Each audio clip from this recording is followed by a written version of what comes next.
Welcome to the Moms for Social Justice podcast, where we talk about how you can make your community a more awesome place. Last week, we held a panel about running for school board, and we thought the information was so incredible and invaluable that we decided to air it as this week's episode. We had 4 panelists, and they are Katherlyn Jeter, former Hamilton County Commissioner. Hollie Berry is the mayor of Red Bank, Tennessee. Kathy Lennon is a former Hamilton County School Board member, and Gloria Johnson is a Tennessee House representative, and she's also running for U.S. Senate. These ladies had such incredible, helpful information. We felt it was really inspiring, and if you think it's inspiring and there's somebody in your life that you think should run for local office, please share this episode with them. We hope it will be helpful and empowering. Enjoy the episode.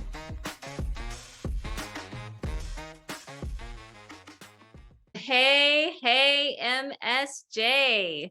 Taylor here, and we are so excited to have all of you joining us for tonight's conversation, where we will be talking about running for school board and running for public office in general.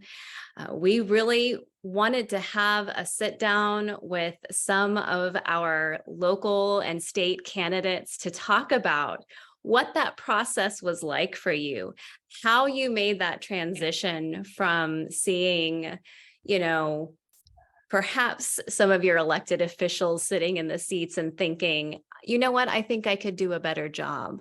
It's one thing to have that thought. It's quite another to have that thought and make that decision, make that leap into running for public office. So thank you to our, esteemed panelists that we have this evening. Thank you for taking time out of your schedules to chat with us. We appreciate it. If you don't mind taking a little bit of time and introducing yourselves, we're going to try to cover a lot of ground here. So we're going to try to limit our remarks to around 2 minutes. But if you could please introduce yourself, the office that you either currently hold or have held in the past, and if you could remember maybe one of the catalysts, whether it was someone encouraging you or something happening that just urged you to run, what was it for you that made that transition from, I think I can do this, to I'm going to do it? Katherlyn, can we start with you? Awesome. Well, first off, thank you so much to MSJ for the invitation to be a part of this very esteemed panel with these amazing ladies. It was truly an honor to be asked. I'm Katherlyn Jeter. I am a mother at first part. It's probably the most important job that I have. And secondly, I'm a community advocate. I work here locally with the Enterprise Center, currently doing some amazing work in the Orchard Knob community. And then the other part that makes who I am is that I am very passionate about community and serving and ensuring that individuals both here and probably throughout Southeast Tennessee, because that's where my work has expanded over the last 20 years, have access to the services and the things that they need on a daily basis. And that's what really led me to raise my hand and say, I think I want to do this. I ran for Hamilton County Commission for District 5. And let me start off by saying I did not think that I wanted to be in politics. I always tell the story that the closest thing that I got to politics was watching Scandal with my big Olivia Pope glass of wine, and loving her fashion, right? But it was really the work that I did in both rural Tennessee and here in Chattanooga that really motivated and led me to that work. And many times I think as women, if I'm being transparent, we don't see ourselves in these really male-led roles. And it was all of my friends and peers that saw something in me that said, Katherlyn, we really see you serving in this capacity. We need you.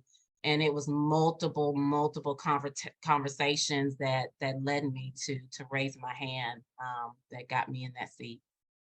Yeah, I'm so glad that number one, that you did. MSJ followed your campaign from really the beginning to that amazing night that you won.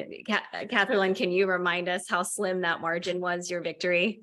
Ooh, it was so slim. I remember that night, 15 votes. It's the power of the votes. Yes. And when people say that their vote don't matter, I do not take that no more. I do not take it. And Yeah. again, I was one of those people. I used to say I used to play with politics. I don't play with it no more. I'm a living example of, from the beginning to the end, of what it takes, what it means to not only to serve, because I have served it, right, but the power of the vote. I mean, like, literally, I can remember going out and meeting folks and earning the trust, earning that vote, but then also what it means for a ordinary person's vote. What does that truly mean? Yeah. I have experienced that firsthand.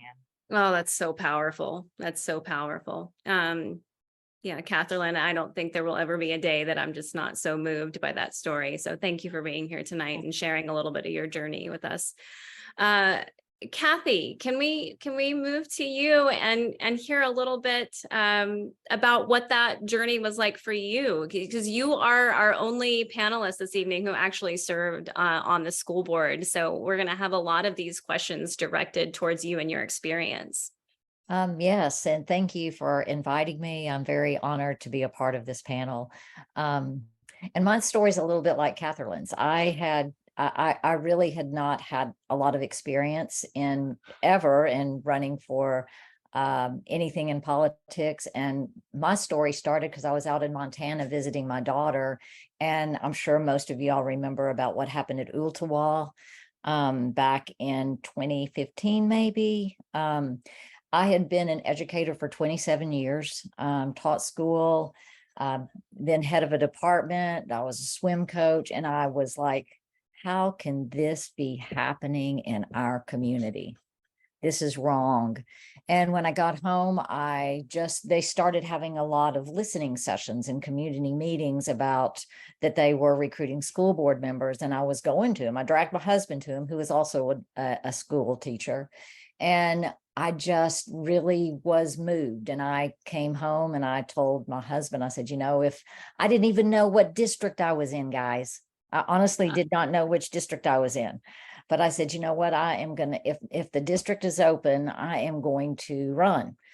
Well, guess what? It was open. I was in District 2, and I said, I am putting my name in the hat. I'm tired of I'm tired of this. I'm tired of the students that live in the good zip codes get all of the resources. Where are the resources for our kids in all districts? I felt very passionate about that. And so I did. I put my name in the hat. It's the hardest daggum thing I've ever done in my life. But it was the most rewarding thing I've ever done in my life. It took a lot. I didn't know anything about how to run a campaign. But I had so many people that stepped up, Katherlyn, like you did. You can do this. Thank you for running. We appreciate it. And I'm like you, I won by 92 votes, and that was it. And I feel so honored that I did win a seat on the school board. And I served from 2016 to 2020. And after 2020, I have stayed engaged in politics. And Hollie might be able to tell you that I have stayed engaged, especially in Red Bank. And I will continue to stay engaged. I've taken a little bit of a break, but it's hard. It's really hard to, you have to get the support of your family, your friends. Yeah. You have to ask for money. You have to go out and knock on doors every single day. So it was hard, but the rewards far outweigh, when you're sitting up there and you're getting to make decisions that are going to benefit our students and our teachers, because right now, our students and teachers, I feel like, have been so slighted all across the state of Tennessee. And Gloria, that's why I'm counting on you and I'm going to support you, because I feel Oh, like yes, we I all feel like are. you're gonna, I Yes. feel like you are going to help us in that, as we continue to make changes. But it's Yeah. it's to me, for me, it's about our students and it's about our teachers, and that it's our responsibility to have the best education for every kid in Hamilton County, regardless of where they live. And I still don't think we're there yet. I think we have a lot of Yeah. work to do. But I feel like that people are willing to step up to the plate. And you can tell that from the people that are here tonight. Yeah. Oh gosh, Kathy, it's hard not to listen to that. It's hard not to get emotional listening to you, because especially as mothers with kids in our public schools, and believing wholeheartedly, one of the tenets of our organization from the very beginning is that kids throughout our community, no matter what corner of the community that they're in, that they all deserve access to quality public education. Right. That's something that we owe to all of our kids. And then to hear you really just articulate that, yes, making that leap and deciding to run for public office is a difficult one. It's a hard choice to make, but the people will come. Mm-hmm. They'll come to you, that support will be there, and you were really lifted in that journey by the people around you. That's just such an inspiring story. Hollie, I'm gonna move to you with your sleeping babe. Congratulations, by the way, on this new beautiful baby, and the fact that you have taken the time out of this precious these precious infant moments to be with us tonight. We are just really grateful. Thank you, Hollie. Thank you guys for having me. He's just turned 3 months old. He was a preemie, but this is why we do it, right? So I'm Hollie Berry. I am the mayor of Red Bank, Tennessee, which is, for those of you that don't know, an enclave city that's completely surrounded by the city of Chattanooga. It's only about 12,000 residents and about 6.4 square miles. So no Tim Kelly here. And you asked for how we got into politics. Well, the person that got me into politics is on the call here. I was a lot like Katherlyn. I really had no interest in politics. I would say my involvement was even lower, which was just being informed by my husband's latest Twitter feed, what the latest atrocity had been. Didn't like keeping up with national politics because it made me feel powerless and doomed. And I'm an artist by trade. And when the pandemic hit in 2020, I went from having a packed calendar of gallery openings and art festivals and things to just nothing. And Kathy Lennon here called me that August of 2020, a few months after the shutdown, and said, "Hey, what do you think about running for a Red Bank Commission?" I said, "No." I hate politics. I hate politics. Why would you even ask me that? And she said, "Well, hear me out. The seat that you're eligible for, the person who was elected to that seat in 2018 passed away suddenly and unexpectedly. And the rest of the commission made an emergency appointment to fill that seat temporarily just until the next election. Well, the next election is here, and nobody has pulled papers to run against that appointee. And so if nobody else runs, this appointee is going to win by default." So we say that so many times in this state, uncontested races. Yeah. So thank you. If nobody runs, then you Yep. can't complain. If somebody bad wins unopposed. So she appealed to my sense of civic duty and all of that good stuff. And I said, "Okay, well, can I talk it over with my family? Can I think about it?" She says, "Absolutely. You should definitely do that. But think fast, because the deadline's in 2 days."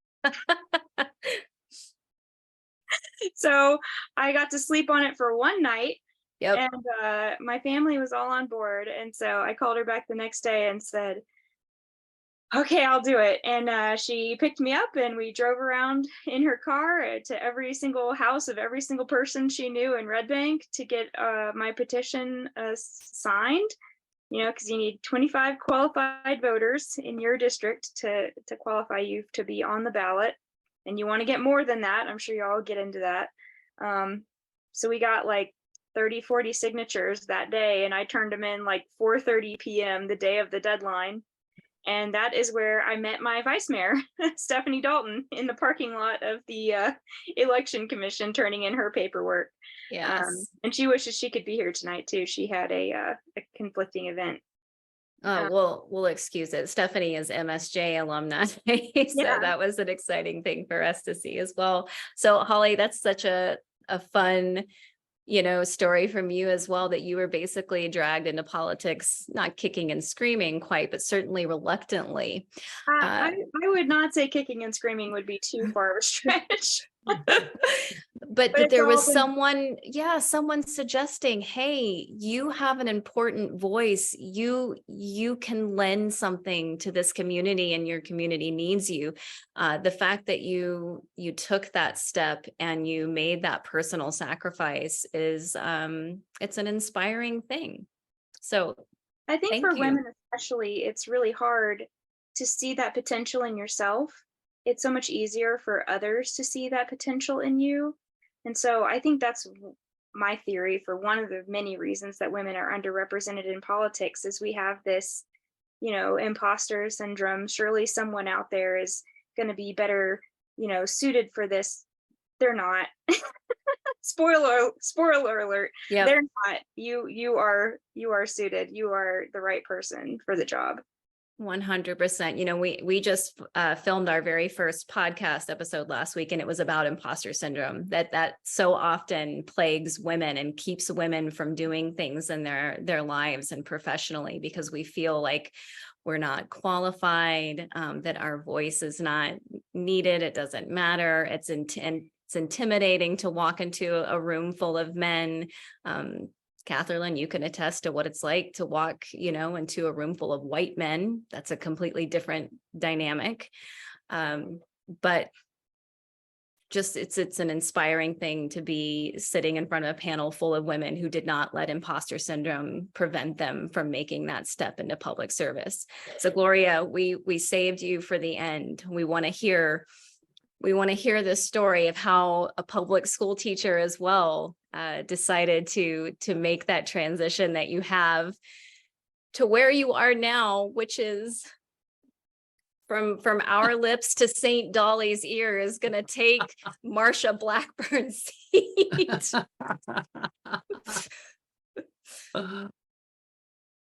Well, we're certainly going to try. That's for sure. But for me, it's all very similar. And now, as when the first thing I did, well, I got involved in politics. I never even thought of myself as ever being a politician.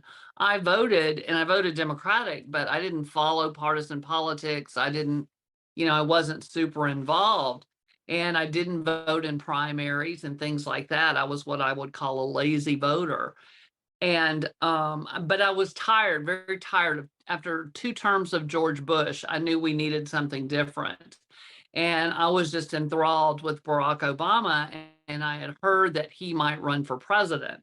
And so I kept waiting and waiting and waiting for a website to be up. And the day he put his website up, I signed up to volunteer. And so very early on, I got involved. They called you, they actually put you to work. I trained with some of the best trainers in the country.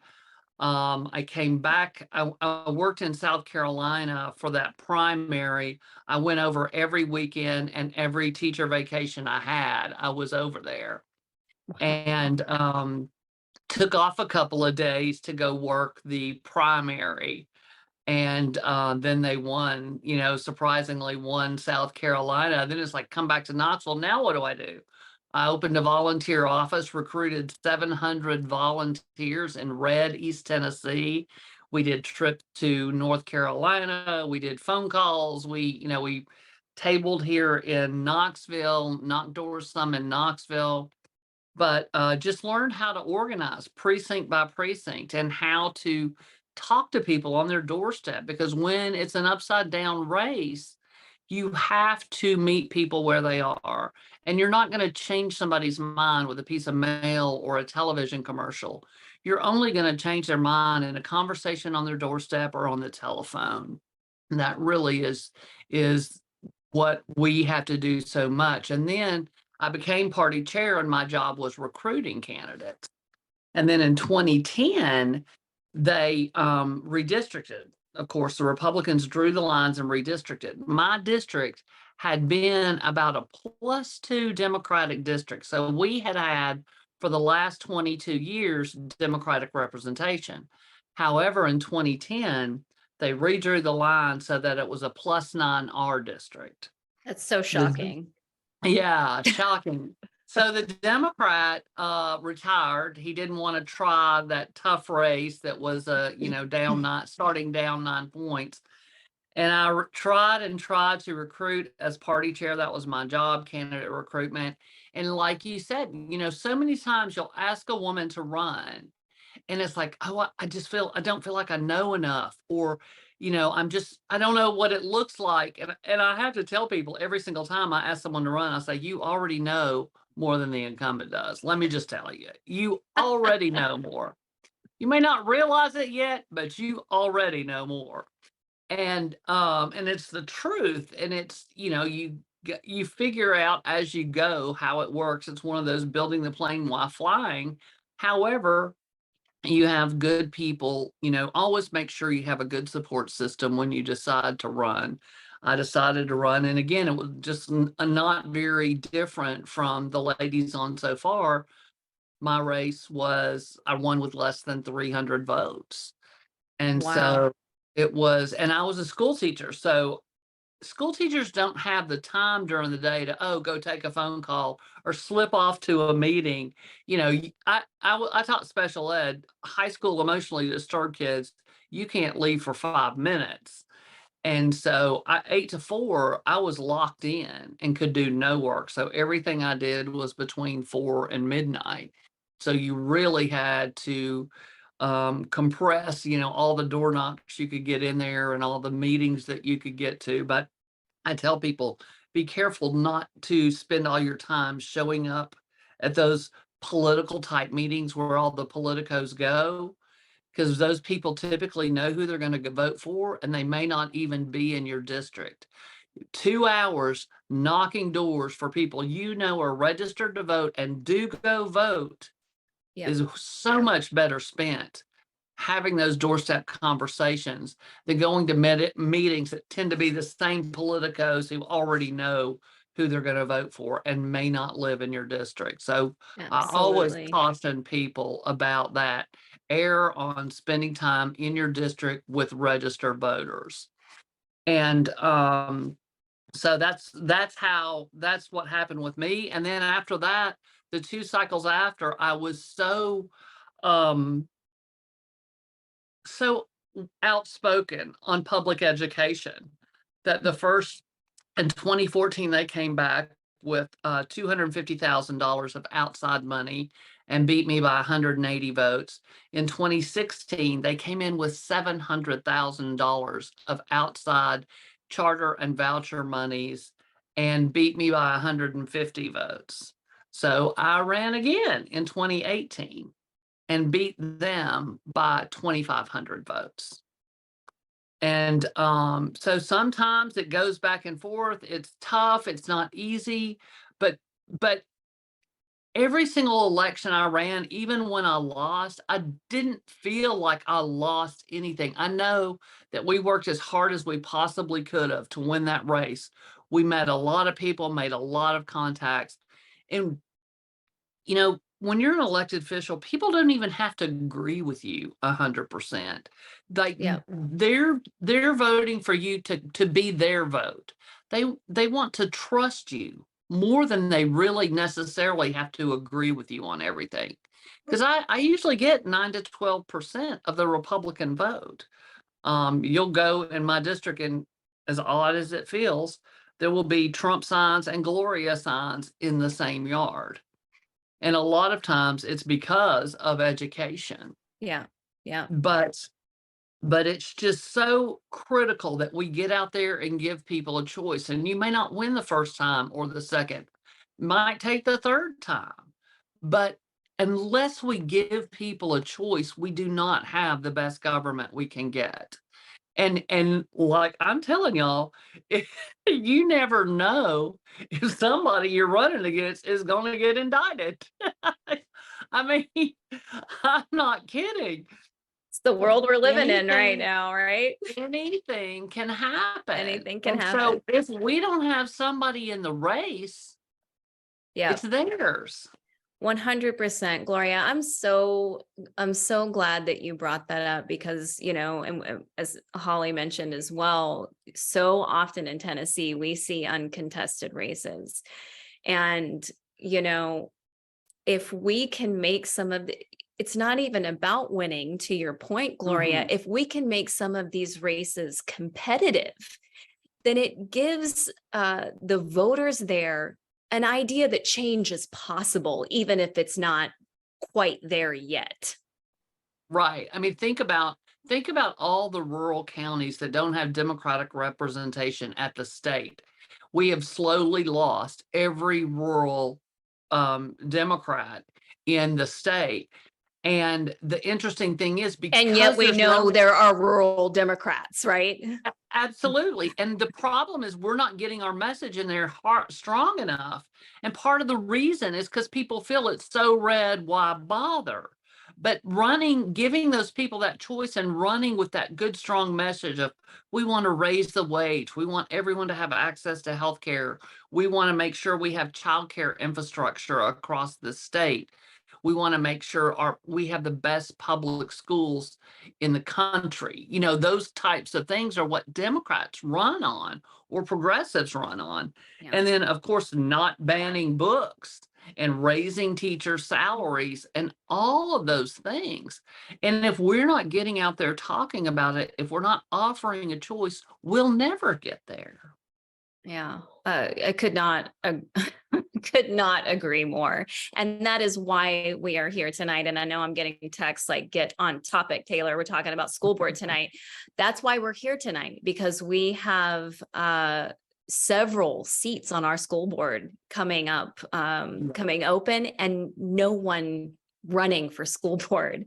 So that's why we're here tonight. We want to talk about what that process is like, what running for school board, what that entails, what school board members actually do, and just to give, because here's the thing, if you're listening, even if you are not the person who has running for office in the back of your mind, you might know someone in your circle, right, who you think would be a great school board member.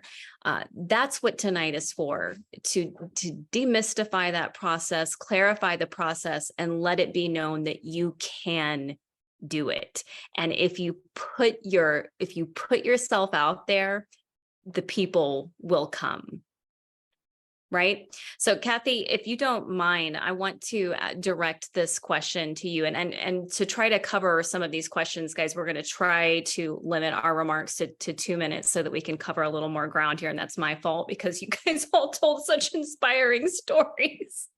Kathy, can you really just walk us through what a school board member actually does? I mean, we know that, you know, aside from meeting once a month in Hamilton County, that's usually the third Thursday of the month. They're in charge of hiring the superintendent and along with the county commission, passing the general budget. What else does that entail?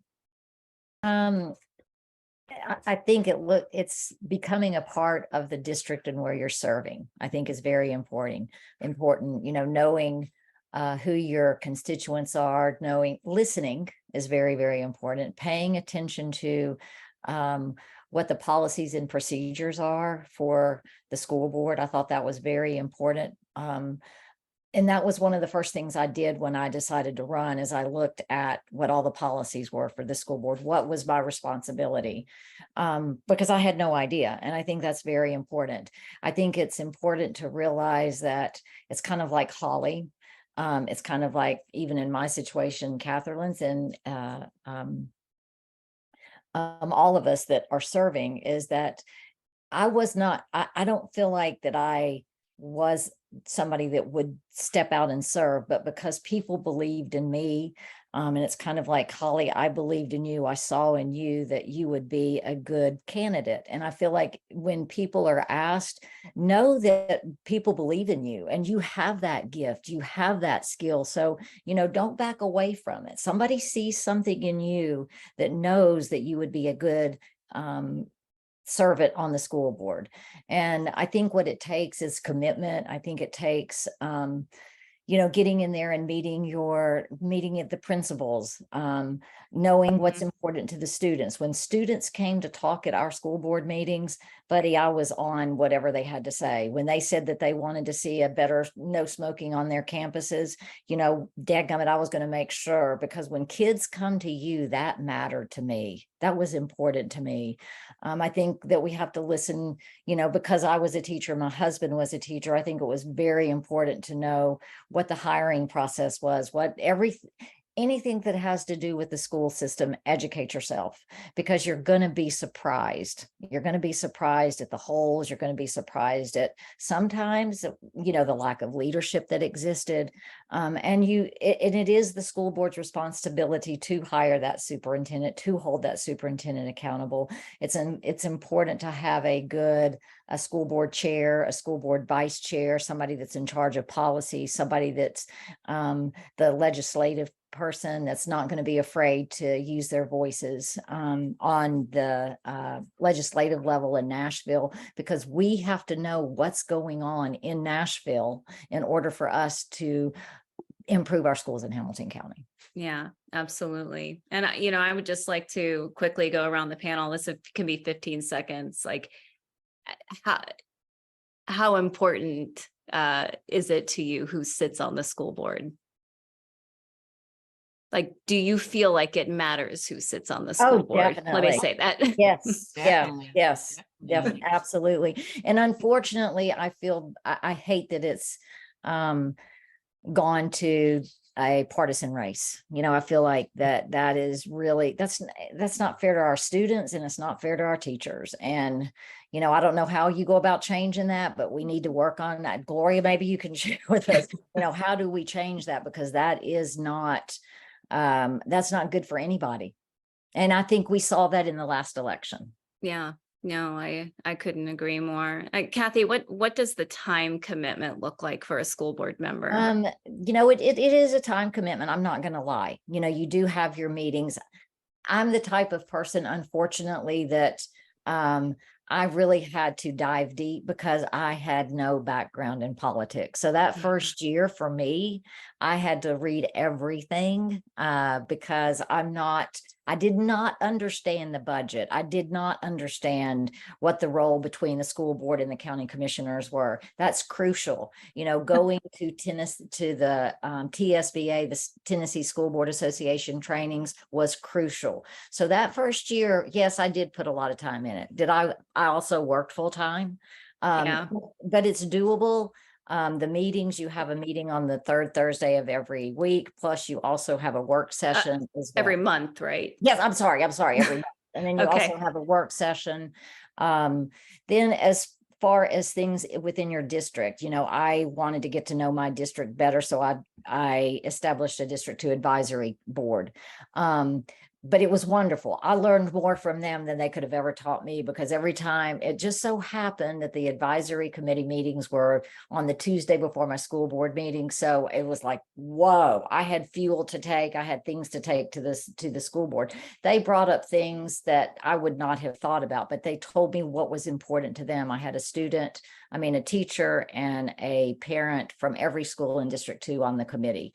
So it was valuable information. Well, Kathy, I think that is just a testament to who you are, and you guys can perhaps all weigh in on this to some extent, that a fair amount of our elected officials do not spend the amount of time training, educating themselves, reading the legislation that they're voting on.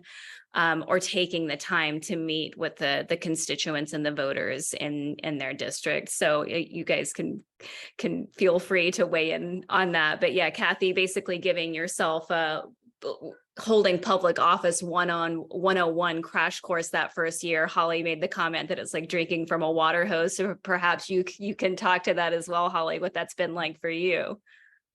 Sure. Yeah, I had no background in politics or anything close to it when I got into it. And not only in Red Bank, there's no mayor on the ballot. So I didn't run for mayor. I ran for Red Bank commissioner.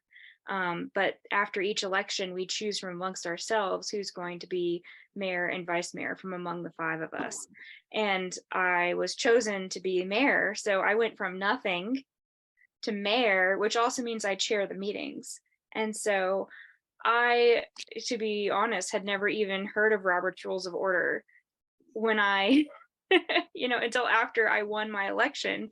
And I had to learn real fast, not only what Robert's Rules were, but how to conduct a meeting in Robert's Rules, which was really quite strenuous, in addition to learning the ins and outs of how municipal government works and how it interacts with the other levels of government at the state and federal and county level. And so all of those things, it was a lot to take in all at once. We have the advantage of something called MTAS here in the Municipal Technical Advisory Service that provides assistance at no cost to municipal leaders. I believe there is a CTAS also, County Technical Advisory Service. I have not interacted with CTAS in my role, but there are resources out there to help you. And of course, your peers, if you're lucky, people who helped you run, people like Kathy, if you put together your kitchen cabinet, as we put it, during the game, if you win, then those same people are often valuable resources to help you grow into that role. And that is what you might have to count on doing is growing into that role, and that's okay. Yeah, that's a relief to know that once you actually get in the seat, that there are resources to kind of help you get up to speed on what it is to hold public office. But I see in the chat that people are asking to talk about the campaigning process. So yeah, Katherlyn and Gloria, if you would like to maybe talk a little bit about what campaigning was like for you. I think as a woman, how you feel like that affected campaigning and just in general, what that process was like. Yeah, I first just piggybacking off of what the previous kind of comments, I'll say, if for anything, if anyone is thinking about getting into politics, I think one of the biggest takeaways for me is to be authentic in who you are. Like when I went into politics and went into this, I'm very big in my faith. And one of my biggest prayers to God was, Lord, I don't want to be changed by this. In the sense of my core values, who I am as a person, as a mother, as a friend, as a community servant. I know that this process will overall evolve me and change me in a sense of the work that I do in the community. But I didn't want to wake up the next day and look in the mirror and be like, who in the hell are you? Like, I didn't want that. But I think the biggest thing is I got one of the reasons why I ran was I got tired of seeing fake people, if I'm just being real, right? Mm-hmm. And so, especially as women, like, just go in and be real and be authentic, ask for help. I think one of the things that's been consistent amongst all of us is that, we might not have known the rules. We might not have, known how to do X, Y, and Z, but you can ask for help. You can, have the support system. You don't have to have the playbook. Build it while you go, and trust me, you will have the resources. So that's one of the biggest takeaways. In a sense of running and doing the campaign, I just said it. Like, I didn't have a playbook. one of the biggest things when I finally said yes, I had so many people in my ear and saying, Katherlyn, you need to do it just like this. And guess what? It was all men. It was all men telling me how I needed to do X, Y, and Z. And I threw all of that away. And guess what I did? I chose a campaign team that had no experience. Who does that? And to this day, I sit back and I look back like, I actually should not have won. If you talk to all the political heads, they probably would say there's no way she should have won with that team of folks that she had, but I did. My treasurer was my best friend, and she is a stellar with her money, so that's why I chose her. My community person was my cousin, who, when she talks about grassroots efforts, she is the go-to person. She knows people, she knows how to get out there, knock doors, make relationships. I looked at skill sets that I knew that I needed, that I could trust. Sorry, somebody's at my door. Oh, go for it. And people who believed in you. Katherlyn, am I right that your team was entirely women? Entirely women, but I chose skill sets that I knew that I, number one, could trust, and that I could have women that at the end of the day that I could lean on and that knew me well. And so if there's anything that I could give, is don't believe the hype. Don't feel like you gotta go with the traditional and the norms.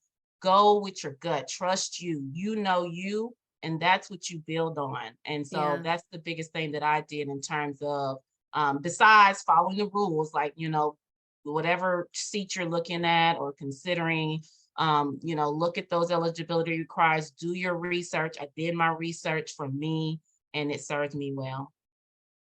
Yeah, and surrounding yourself with people who believed in you and you Yeah. believed in them. That sounds like that was just really magic for you guys. Gloria, can you talk a little bit about, just campaigning in general? I know you touched on that a little bit, that you really feel like it's the human connections that matter. Yes, absolutely. And she's right, especially in a very local race. School board races are critical right now. That's where the importance is. We know that there are extremists going after those school board seats. And in a lot of places, they're putting a lot of money into them and a whole lot of effort. So we really have to double our efforts. So when folks, if I was going to run for a local race, probably the only local race I would run for is school board. I mean, as far as county, and not statewide, but because I just think it's a critical place right now. And that means it's not easy. But, the first thing you've got to do, you've got to file your paper and file a treasurer. And so for me, a lot of people say, get somebody who's got a big political name or something like that. I did not. I went and got a friend of mine who I know had a finance degree and had her own small business and not politically known at all. And that's who I chose as a treasurer. And then you need to make sure you have 5 to 10 close friends. And I think Katherlyn talked about, her close group. Sometimes you call them your kitchen cabinet, whatever. But having those people, that have committed to you some high time commitment. It's always important to ask people in advance, how much time do you have to commit to this race? And because people need an idea of what you're expecting from them, as well as knowing who's going to be on your team. And so it's always good to say, well, can you commit to 10 hours a week or just 2 hours a week? What is that commitment? And certainly figuring out who's best to be my volunteer coordinator, who's got the gift of gab that can keep calling people every day and make sure they're showing up to knock doors and all of that. And, depending, you really should use data. Data is critical. Get the database, the vote builder database, so that you are not wasting your time knocking on doors where people aren't registered voters or, things like that. We always we go to the doors of registered voters who are known to be voters at first. And so you talk to all the people who are going to vote. and get that commitment from them. Then you reach out to the people who don't always vote, but sometimes do, and you try to get that group of folks who need to be motivated to come to the polls. Always increasing your volunteer base so you can increase the number of people that you reach out to. It really is a game of numbers. And so many times in school board races, if you're the one who can get out and hit the most doors and make sure you're targeting doors for people who are likely to go and vote for you. I mean, I can't tell you how many times you'll go to somebody's door and they'll say, "You're the only person who's ever come to my door. You've got my vote." I mean, just for showing up at the door, they want to vote for you very often. So people need to trust you. And I think that Katherlyn hit on this as well. Just be yourself. So many times we see politicians trying to protect and give off this image. Well, that doesn't come across as genuine. And as I talked about, these people want someone they trust with their vote, even if they don't agree with you. If they feel like you're an honest person, you're shooting them straight, you're not trying to say what they want to hear and all that kind of stuff, much more likely to support you. And so all of those things are critical, but I hate that fundraising is important, but it is. And you've got to make sure that you create a campaign plan. How many doors do you need to knock? How many, choose your win number. You've got to calculate your win number based on the former elections of that type in the last couple of cycles in that district. Make sure you understand how to get to your win number. And it's just critical. That data piece is so important because that is what Barack Obama did. He used the data to talk to the right people, to know exactly how many votes they had to get. And if you don't input that data back in, then it didn't happen.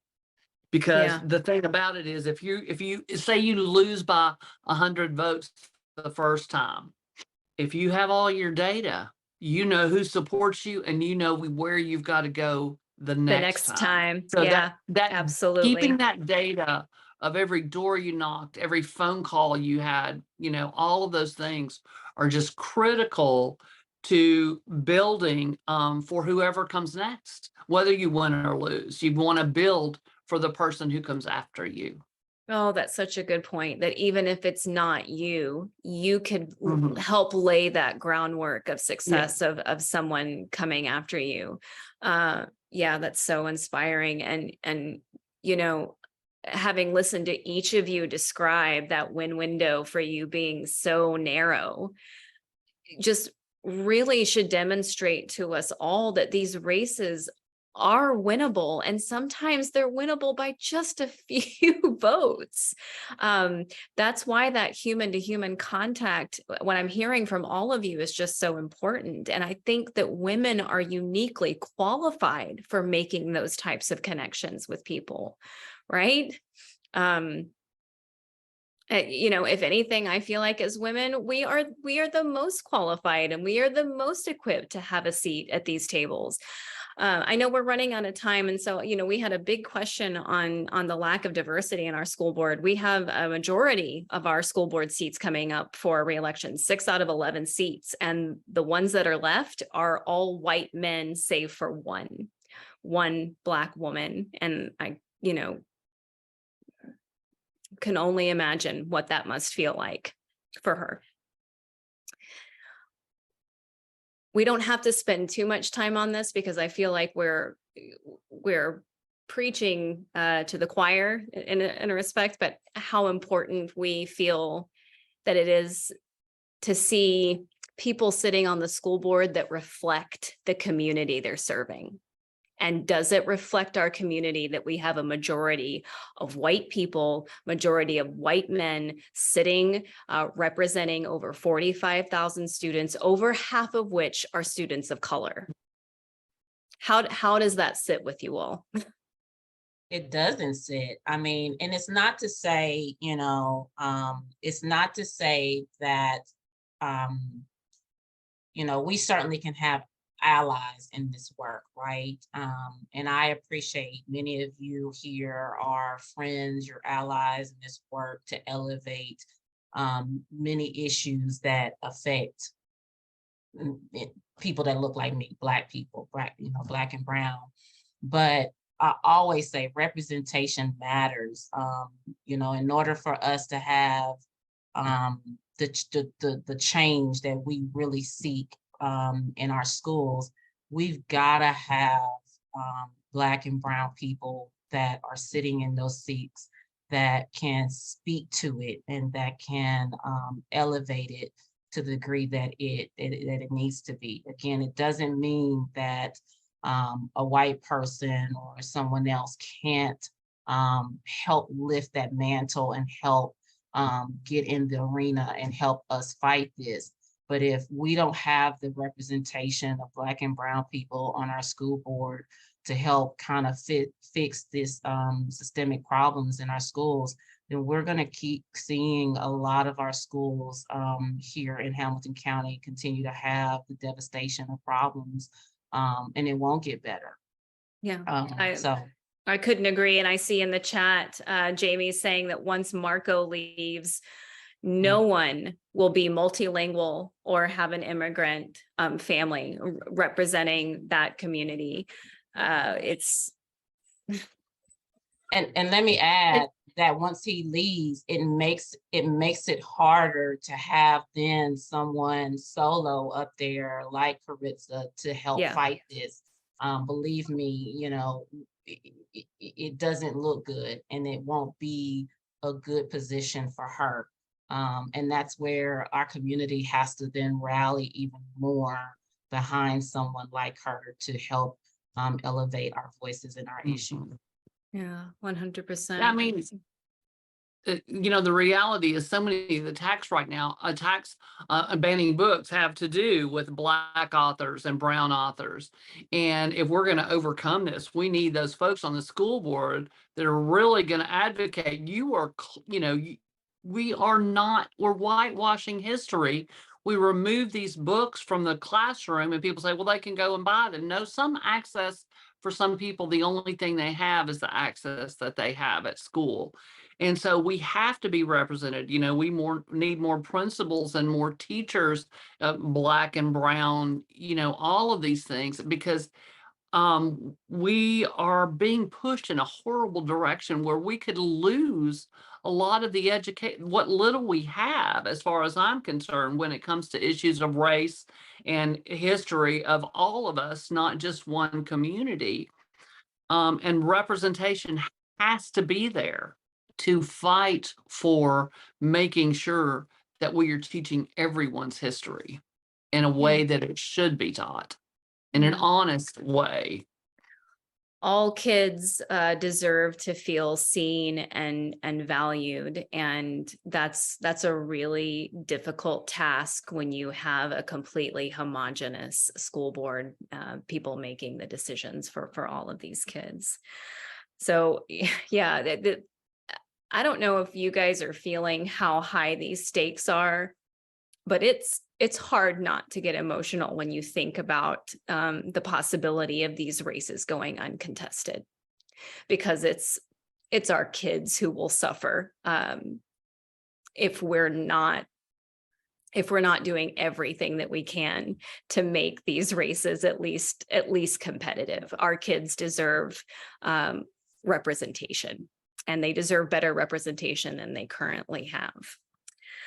In the few remaining, go ahead with that, please. Taylor. I think it's so important for those that are attending this evening that are maybe even thinking about running.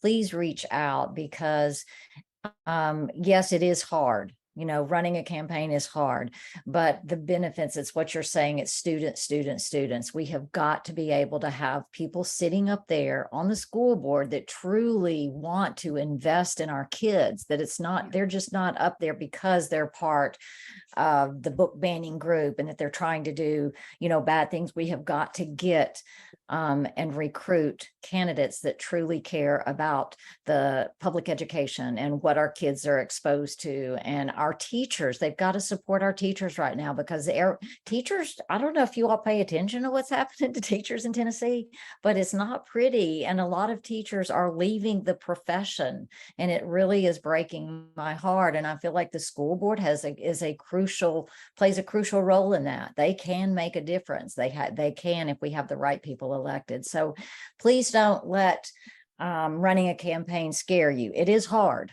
but you're going to have support. You're going to have people here. There's enough people on it right now that are attending this that will step up and help you. And MSJ is here to support you. Yeah, yes, absolutely. Yes. Wow. Yes. Could not agree with you more, Kathy. It's hard, but it's worth it, and it's doable. So worth it. So in our just few remaining minutes, we want to be respectful of everyone's time. Just what are, maybe you can drill it down to one of the major issues that are coming down the pipeline from the state legislature, or even at a local level, that you really think are going to be affecting not only schools in our county, but schools statewide. Off the top of my head, I can think of like the $1.8 billion that the GOP and now our governor is entertaining the possibility of rejecting. That's weighing heavily on my mind, because we know that's going to affect our most vulnerable students. But for you, what are the biggest issues that you think that are coming down from the state level that are going to be affecting our schools? Hollie, can we start with you? Well, in Red Bank, I'm a local politician, so local issues on the mind. And right now, the facilities improvement plan that's been put forward by Mayor Womp's office is at the top of our minds. So we've passed a resolution as a board directing, kind of how we would like some of that to go, which is we just don't want to lose the last elementary school in Red Bank. And we suggested that, obviously we prefer to keep Alpine Crest open, but if we can't, we've suggested an alternate location to keep a elementary school here in our community that our children can, some of our children can walk to, that they won't have to be bused out to a different, part of town. And we can keep that tight-knit community that we have here that's been in place for decades. So I know there's bigger issues facing especially statewide, but that's the top of the mind in Red Bank at the moment. Well, 100%. And, it's really our own backyard where we know that we can make the most substantive change. So we appreciate the advocacy that you guys at the Red Bank Commission are really, working hard to meet the needs and the wants of the parents who have kids attending your schools. You guys included. Thank you, The county school board might not be able to convince the governor to take that federal money, but the county school board does get to make the decision about the facilities plan. So 100%. 100%. Too. Yeah, Katherlyn. I just put mine in the chat, but to me, two of the main things, there's a lot, but two of the things that are of priorities for me that I'm tracking and focusing are, I agree with Hollie, is the facilities, but also it's no secret, but I'm a mother of a wonderful young man that has intellectual disability. So students with special needs in our schools is always going to be a huge priority. So looking at legislation and policy on areas of where we can improve. I mean, Hamilton County, we've made some strides and some improvements, but we certainly across the board, we still have some deficits, especially in schools like in District 5, where areas where we've still got to make some vast improvements. Yeah. Oh gosh, could not agree more. MSJ has had the unique opportunity to volunteer in so many of the schools across the county, and really to see the lack of of adequate facilities countywide. So we know this is a very complicated and nuanced issue, and we're going to be following it closely. Kathy. Safety is a big thing with me, and I don't think that our legislators in Nashville are willing to push that issue as far as gun control. I mean, we know what happened firsthand with the shooting in Nashville. That could happen in any community. And if they don't pass stricter gun laws, I don't want to hear the next shooting at a school in Tennessee. That should not happen. That's pretty much a big priority for me, as well as I do not want our Gloria, you're a teacher, so I don't mind this isn't directed to you, but the legislators that have nothing to do with education, trying to decide what the curriculum is going to be, what our kids are going to read, mandate the testing. I think I think we need to give our teachers more power. The teachers are qualified to be teachers, not our current Here. Thank you, Kathy. That's important to me. Gosh, we could not agree with you more. We, as public school parents, we trust our public school educators to do the job that they were trained to do.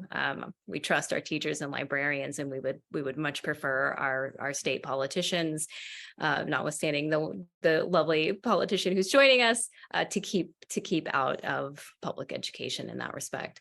Gloria, we're going to finish with your thoughts from the top down, the state level. For you, what are the biggest issues that you think are going to be affecting Tennessee state schools? Yeah, I absolutely can't pick one, but what you talked about, the federal funding, and because as a special ed teacher, I know that much of that federal funding goes to special ed. If we leave it to the state, it's not going to happen for special ed kids.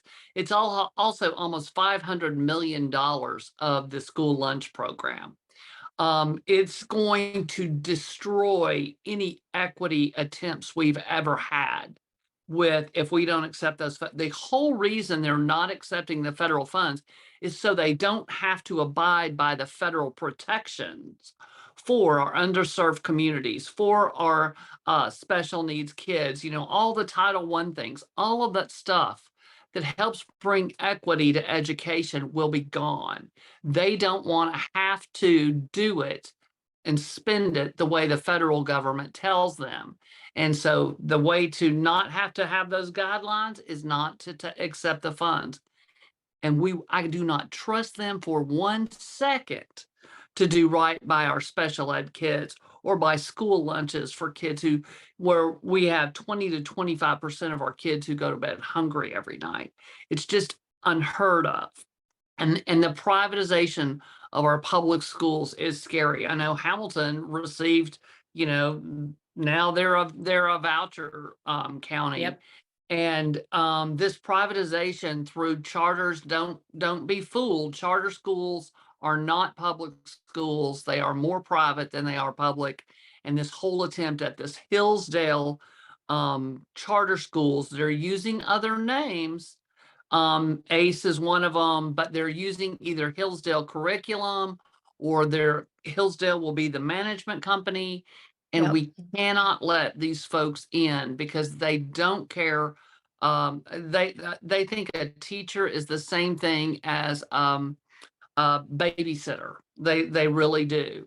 And that's not what it is. And they want to teach their form of patriotism and also teach religion, which we cannot do in our public schools. I believe public schools are the bedrock of democracy.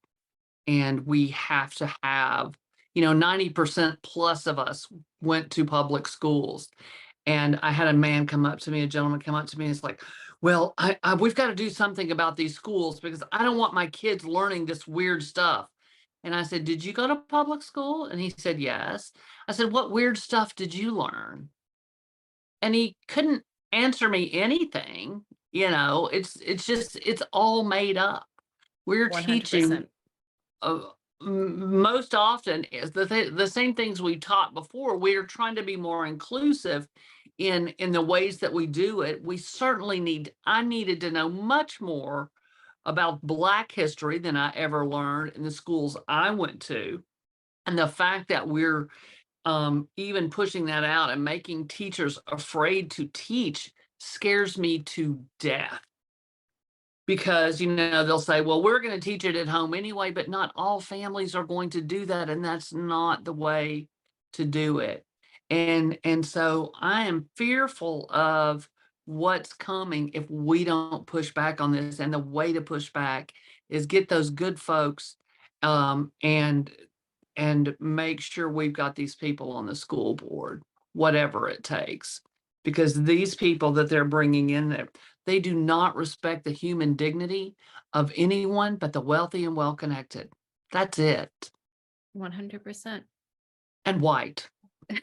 It's true. It's true. It's completely true.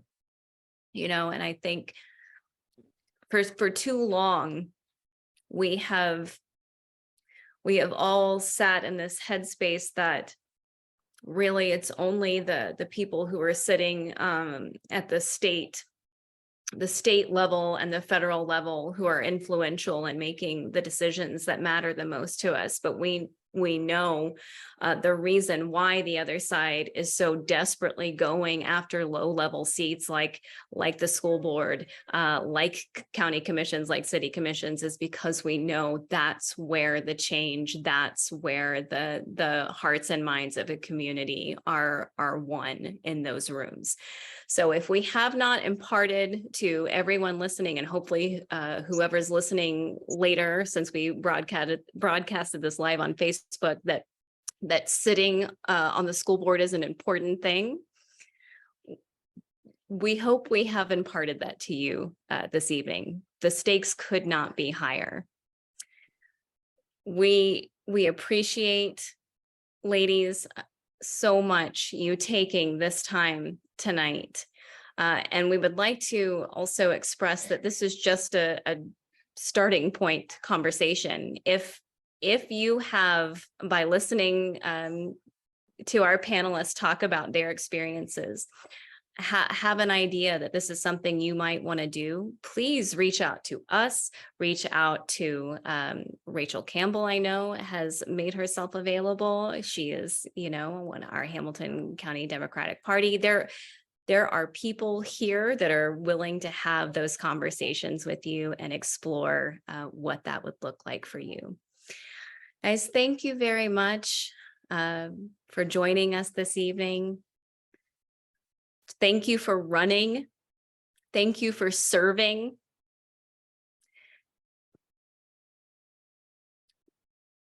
Thank you for demonstrating to us as women that we have voices that matter, and we deserve a seat at the table. Each of you have demonstrated that we deserve a seat at the table. Thank you for that. Thank you, Taylor. Thank you. Thanks for listening to the Moms for Social Justice podcast. We hope you found this episode really interesting and informative, and maybe you feel inspired now to run for local office yourself. Moms for Social Justice is a 501c4 organization. If you would like to support our work, you can find a donation link at our website, momsforsocialjustice.us. Just know that because we are a C4, your donation will not be tax deductible, but we're so appreciative of your support, and it helps us do things like run events like this, our school board panel, as well as this podcast.